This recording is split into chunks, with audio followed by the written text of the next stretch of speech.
अस्सलामुअलैकुम everyone, my name is Arsalan and आज की इस वीडियो में हम देखेंगे कि एचआरएम के जो हमने रिमेनिंग फंक्शंस छोड़े थे। पिछली वीडियो में हम लोगों ने उसके एचआरएम की डेफिनेशन देखी थी, उसके ऑपरेटिव फंक्शंस देखे थे। तो आज की वीडियो में हम उसके managerial functions, advisory function, basically HRM के तीन बेसिक्स कॉन्सेप्ट्स होते हैं या बेसिक फंक्शंस होते हैं, जिसमें पहले ऑपरेटिव फंक्शंस, फिर आते हैं मैनेजेरियल फंक्शन और फिर आते हैं एडवाइजरी फंक्शंस। अब हम मैनेजेरियल फंक्शंस की तरफ चलते हैं कि इसके मैनेजेरियल फंक्शंस कौन कौन से होते हैं। इसके बेसिकली मैनेजेरियल फंक्शन में सबसे पहले आता है प्लानिंग, यानी प्लानिंग। एचआर में प्लानिंग किस तरह से होती है, उसका प्लानिंग का एचआर के अंदर क्या फंक्शन है। हम डेली लाइफ की एग्जांपल्स को लेके चलते हैं। फॉर एग्जांपल, अगर हम कोई भी इंस्टीट्यूट या कोई भी ऑर्गेनाइजेशन स्टार्ट करते हैं तो हमारे जहन में सबसे पहले उसका प्लान आता है। प्लान डेवलप होता है कि आया हमने करना क्या है। इवन हमने अगर एक स्कूल चलाना है तो अगर हमारे पास 50 स्टूडेंट्स भी हों तो हमें देखना होता है कि हमें इनके लिए कितने टीचर्स इनफ होते हैं, हमें क्या क्या करना चाहिए, इसके लिए कौन कौन सी स्ट्रैटेजीज़ बनानी चाहिए, हमारा फीस स्ट्रक्चर क्या होना चाहिए, हमारी मैनेजमेंट किस हवाले से होनी चाहिए, हमें कौन सी बिल्डिंग चाहिए जिसमें अप्रोप्रिएट ये सब चीज़ें ईजिली मैनेज कर सकें अपनी इनकम के अंदर रह के। ओके, सेम एज अगर हम हॉस्पिटल खोलें, ये सब चीज़ें हमें देखनी होती हैं।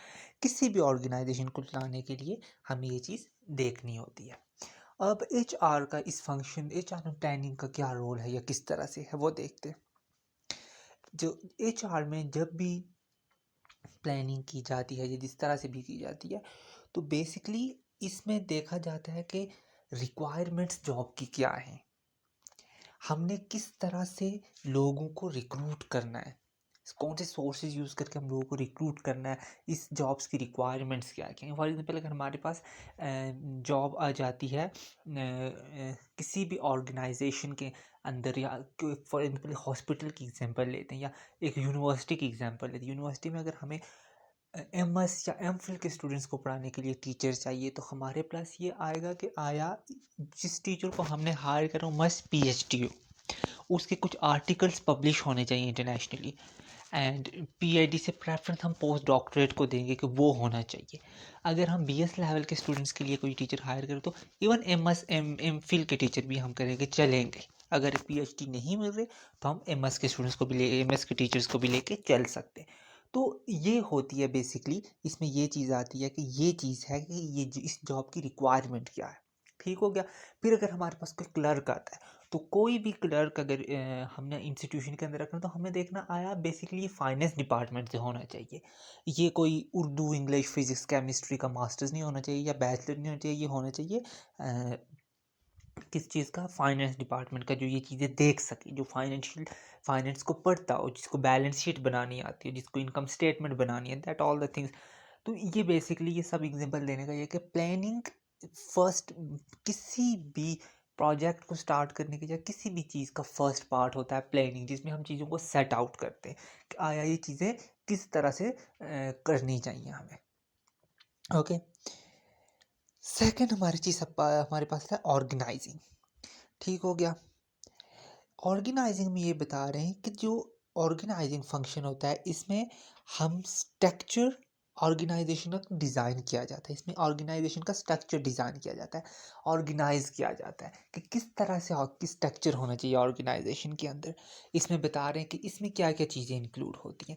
एम्प्लॉयड और grouped into positional activity that will be perform, कि ऑर्गेनाइजिंग में सबसे पहले हमने एम्प्लॉयज़ को उन ग्रुप्स में डालना होता है, उनको अप्रोप्रिएट ग्रुप्स के अंदर हमने डिवाइड करना होता है। सेम डिफरेंट एग्जांपल्स हैं, हॉस्पिटल की लेके चलते हैं, ये सॉरी यूनिवर्सिटी की लेके चलते हैं या स्कूल की, अभी जो हॉस्पिटल की लेके चलते हैं। तो डॉक्टर्स अगर हैं तो हम उन्हें एज स्पेशलिस्ट कंसल्टेंट के तौर पे रखेंगे। ओके, अगर कोई नर्स है तो हम उसे डॉक्टर की जगह नहीं देख सकते, उनकी एक अलग पोजीशन होगी, उनका अलग काम होगा। हॉस्पिटल में कोई लेबॉर्ट्री वाला है तो उसका अलग काम होगा, एक्सरे करने वाला अलग होगा, रेडियोलॉजिस्ट अलग होंगे। तो ये उनको अलग अलग अपनी अपनी पोजीशंस बताई जाती हैं, या और उनको पोजीशन ऑर्गेनाइज की जाती है कि आपने मतलब कि इन लोगों ने इस डिपार्टमेंट में काम करना है। अब किसी ऑर्गेनाइजेशन के अंदर फॉर एग्जाम्पल एचआर स्पेशलिस्ट में हैं, उन्होंने भी मास्टर्स किया हुआ एचआर में, 2-3 लोगों ने, तो तो उनको हम फाइनेंस के अंदर डालेंगे या मार्केटिंग के अंदर, या इवन के उसको इंजीनियरिंग फील्ड में नहीं डाल सकते, उसी को उनको उसी कैटेगरी के अंदर हमें डिवाइड करना होता है। ओके, ये चीज़ बता रहे। Allocate different function to different persons, वही चीज़ आती है कि हमने डिफरेंट पर्सन्स को डिफरेंट फंक्शंस देने हैं। उसके बाद delegate authority as per task and responsibility that are assigned. ठीक हो गया। फिर हमारे पास आता है डायरेक्टिंग। प्लानिंग पढ़ा, ऑर्गेनाइज पर डायरेक्टिंग पढ़ा। This is the great challenge to any HR manager of an organization. He should have the capability to finding employee needs and ways to satisfy them. Directive क्या कह रहा है कि ये किसी भी ऑर्गेनाइजेशन के अंदर एक चैलेंज होता है HR मैनेजर के लिए, कि वो जितनी भी कैपेबिलिटीज़ हैं एम्प्लॉयज़ की उनको फाइंड करे, उनकी नीड्स को फाइंड करे, उनको सेटिस्फाई करे। भाई डायरेक्टिंग का मतलब ये होता है कि जो हमने प्लानिंग की, जो ऑर्गेनाइजिंग की थी, उनको एक प्लेटफॉर्म पे इम्प्लीमेंटेशन उनकी करना। ओके। फिर कंट्रोलिंग।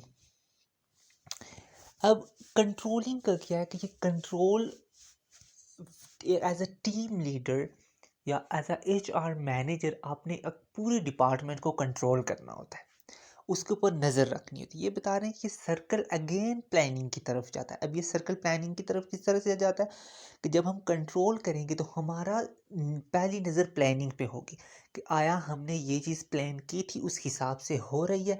अगर उसी हिसाब से हो रही है तो वेल एंड गुड, अगर उस हिसाब से नहीं हो रही ये चीज़ तो देन हमने क्या करना, उस चीज़ को करेक्ट करना, उस चीज़ को हमें अच्छी तरह से और मॉडिफाइड करवाना है एम्प्लॉय से। ये चीज़ होती है कंट्रोलिंग। ओके। अब ये थे इसके कौन से फंक्शंस, मैनेजेरियल फंक्शंस। अब हमारे पास आते हैं एडवाइजरी फंक्शन। एडवाइजरी फंक्शन में दो टाइप्स की फंक्शंस आते हैं, जिसमें top management advice, departmental head advice. Top management advice देखते हैं। HR manager specialist in human resource management function, he she can advise the top management formulating policies and procedures. ये चीज़ बता रहे जो टॉप मैनेजमेंट एडवाइस में है कि HR मैनेजर जो स्पेशलिस्ट होता है वो ह्यूमन रिसोर्स मैनेजमेंट फंक्शन में क्या होता है कि HR मैनेजर स्पेशलिस्ट होता है। ये क्या कर सकता है कि ये टॉप मैनेजमेंट को एडवाइस कर सकता है कि वो किस तरह से स्ट्रैटेजीज़ को फार्मूलेट करें और उनको प्रोसीजर करें। ओके।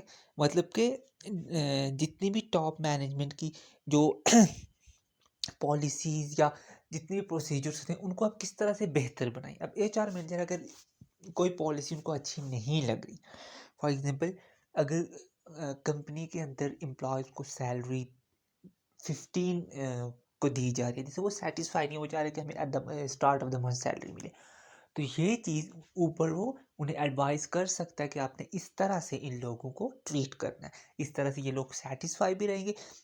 बेनिफिट्स कम दिए जा रहे थे, वो उन्हें बताएगा कि आपको उनके बेनिफिट ज़्यादा कर दिस दैट।